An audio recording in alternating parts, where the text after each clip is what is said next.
All right, a little bit of a different video today. I'm kind of working on a project that will take more than a week to finish, so I thought I would just kind of do an update on what I've been doing this week, art-wise. I made a list. Let's see how it started. Oh, one of the first things I did was I changed my light on my desk, so hopefully the effect only seems to happen when I speed up footage, so it won't happen in this video. But I've just got a little, my little OTT light here. It takes forever to start. But I did a little bit of a test and it doesn't seem to do the same thing. I don't know why that new desk lamp did that, and it's kind of annoying. But I just moved it into the bedroom instead. So I'm just going to use that in my ring light that I have for now. I've had the light forever. Let's see, what else did I put down? Oh, I started a new project for Dina Tollefson does art challenges on her channel, but I've done 2 of them so far, and there's one for the month of June called Flower Power. So your objective is to paint or draw something, or you could sculpt, you can do any kind of art really, something with a flower in it, either just a flower, or you can have like a flower element to it in some way. Any style, any medium, that kind of thing. So I started working on that. I'll show you what I have so far. So this is very rough, but that's sort of the rough outline right now. I'm doing a portrait, and I'm just gonna put flowers in it, so on a piece of wood. So I started that. I started this weird thing. Well, I finished this weird thing. I started it a while ago. It just took me a while to finish it. This is a gridded canvas. It comes, I don't know if you can see it. It comes gridded. Because I've been always been obsessed with like pixelated grid type of things. So I thought I would try to do something with that. So I took puffy paint. I talked about this a long time ago when I did get some of those little puffy paint things. And I put a dot on each square. So I thought I was gonna come up with some kind of pixelated, I don't know, something using this. So we'll see if that continues. But I did work on this week. I finished it this week. I think I did about 3/4 of it. Finished it up. So we'll see if I can get anything done with that. What else? Oh, I did my sketchbook, but only 7 days, so nothing to really write home about. Plus, I do that once a month anyway, so I'm not going to go through that. What else? Oh, I got an email yesterday or the day before from Art Snacks saying, "Oh, pre-order your Inktober box." I'm like, it's June. What's happening? I did pre-order because that's how I started my channel last year. I did Inktober. So I have that pre-ordered. It comes in September, so you'll see that in a couple of months. I just thought it was funny. It was just so early to get a notification on that.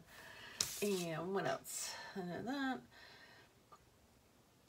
Oh, I cleaned out my art portfolios. I had 3 art portfolios.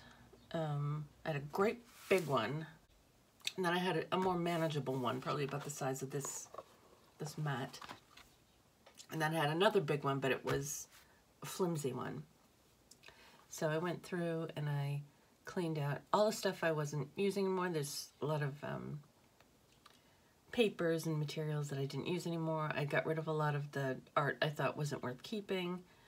And I narrowed it down to like, I don't know, 15 or 20 pieces. And I put that into, I have a portfolio, kind of.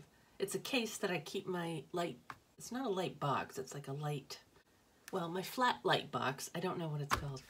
So I keep that in there, but there's a lot of extra room in all my art. After I tore off all the, back in the day, we used to have to like rubber cement pieces of art onto illustration boards and put cover papers and stuff on them. So I took all that off and just got it down to the basic piece.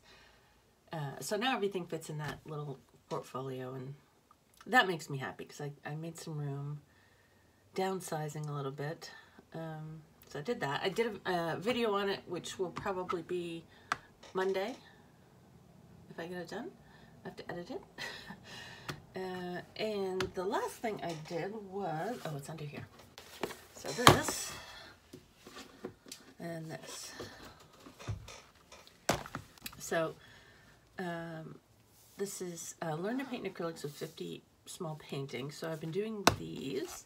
They go slowly. They let you kind of start out with baby steps, and they add different things. You know, they'll do something simple, and then like the next one, they'll have you like mix a color, and the next one they'll have you, you know, add an acrylic medium with it, or they will have you do shadows, or they'll show distance.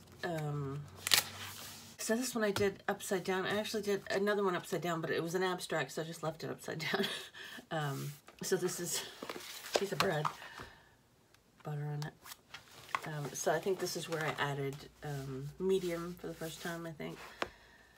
So this is another like atmospheric perspective, I believe it's called, when you lighten things and as they go further in the distance. This was a box, the cardboard box, sailboat. So it's very kind of loose. It's not, you know, perfection and all that. I'm following along some of it. And some of it I just look at the picture and I just paint it because I'm just like, I don't want to, because I just don't want to learn anything new, I guess. Like, let me see. I did it with this one, but I have a hard time drawing with paint. Like they say, oh, paint an outline of the boat, and I'm like, I can't. I have to do it with pencil. So I'll draw it out with my little, with my watercolor pencil, and then I'll do it because it's just easier for me. I find it weird for me to do it with paint. The other thing I find weird with this is they won't do the background first. It's like they work the opposite of what seems intuitive to me. To me, it makes more sense to work from the back forward. You know what I mean? I don't know. I know it's a technique that most people do, I guess, when they do acrylic, but I just feel weird about it. So I sometimes do it and sometimes I do it my way. So, so there's a poppy, there's a shoe. This one was done by, I forget what it's called, but I painted it red first and then I used the black to define it. But I also drew it out because there was no way I was just going to use paint to figure out what the shoe looked like. This was the abstract. It's upside down. I think when it's on this page, I somehow turn it the wrong way. I think this is the last one I did yesterday. Barn and pasture. So it's kind of interesting because he'll show you how to. He'll have you do like a yellow as the ground, and then he'll say, "Well, do green over it, but do it lightly so that it gives it texture." It's kind of, it's I'm learning things, so it's good. So that was the other project I was doing this week. There's 50. It might be a couple of weeks before I get through the whole thing, but I do have another book, 50 more paintings. So this is probably going to be an ongoing project for a couple of months. And I actually have one for watercolor too, so we'll see how that goes. I'm kind of really into acrylics right now, so that's why I'm doing that. So I think that's my whole list. So that's it for me this week, and I'll put the link to Dina's art challenge in the description if you want to participate.